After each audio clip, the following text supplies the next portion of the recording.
This sceptred isle so very fair conceal a merry band. Come listen to this story now, a tale of our England. Come wander over brook and dale, and greenness of delight, that rests the eye and soothes the ear, and causes men to fight. Our tale is of a man indeed, beneath whose stalwart chest beat yet a heart of kindness true, with eagerness and zest. So listen to this ballad fair, and from it truly learn that love and hate and honour all of ease you may discern. Our story opens in low vales, when King Edward was our sire, in the wealthy house of Bourne Manor in goodly Lincolnshire. The curate of this noble house was Abbot Brand, and he was ever kind and honest too, and wise as truth can be. The simple life was his delight, so he wore the grey habit.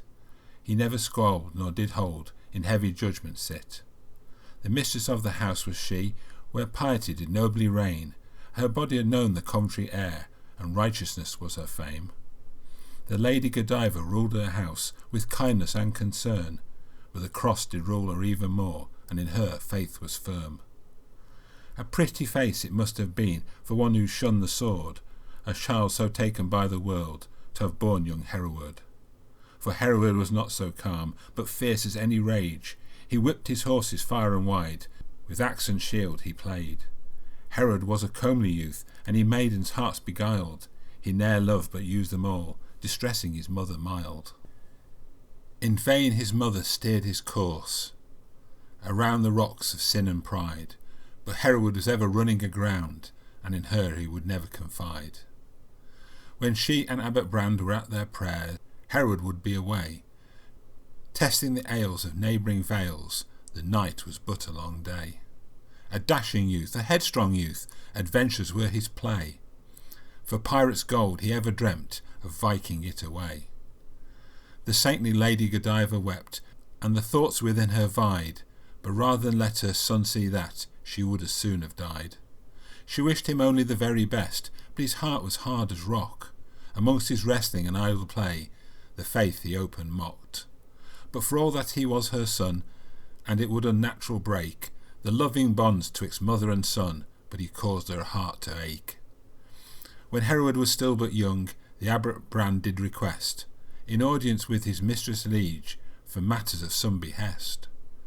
With mouth set firm and face so grave, the noble cleric told a tale he knew would vex the lady and chill her marrow cold. His eyes were sad, his mouth did droop, for this the household would mar, but he could not do else among his tears, for Hereward had gone too far. It seemed that within the chapel walls a theft had taken place.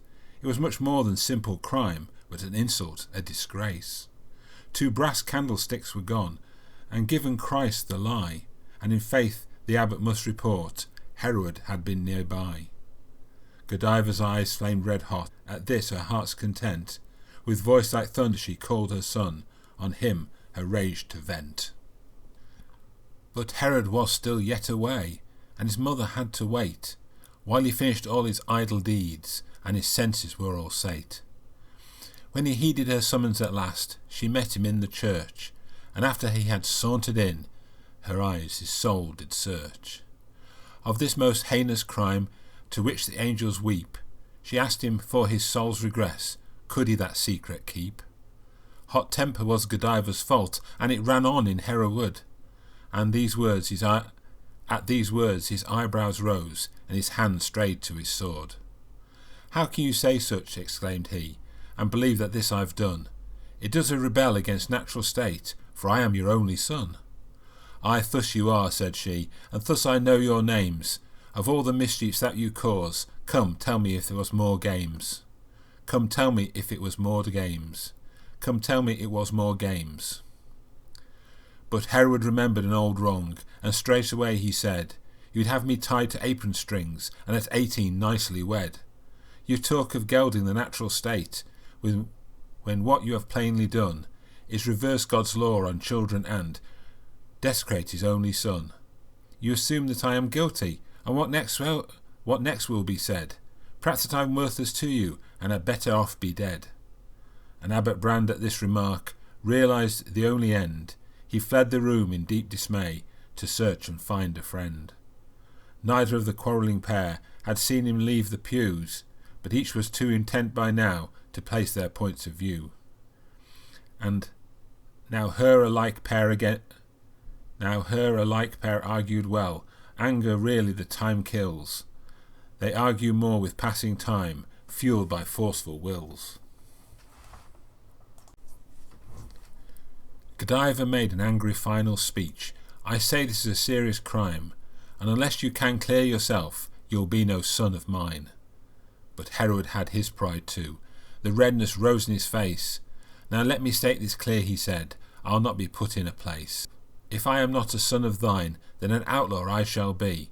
I learn my keep by wit and blade, not sit on my mother's knee. With this he ran to the stables, drawing forth his mare Swallow. With a new saddle now he must, from Bourne Manor forever go. Abbot Brand shunned the shadows, took Hereward beneath his wing, said, Now, my lord, shall we part friends? Will you not take my blessing? Nay, good uncle, I shall not.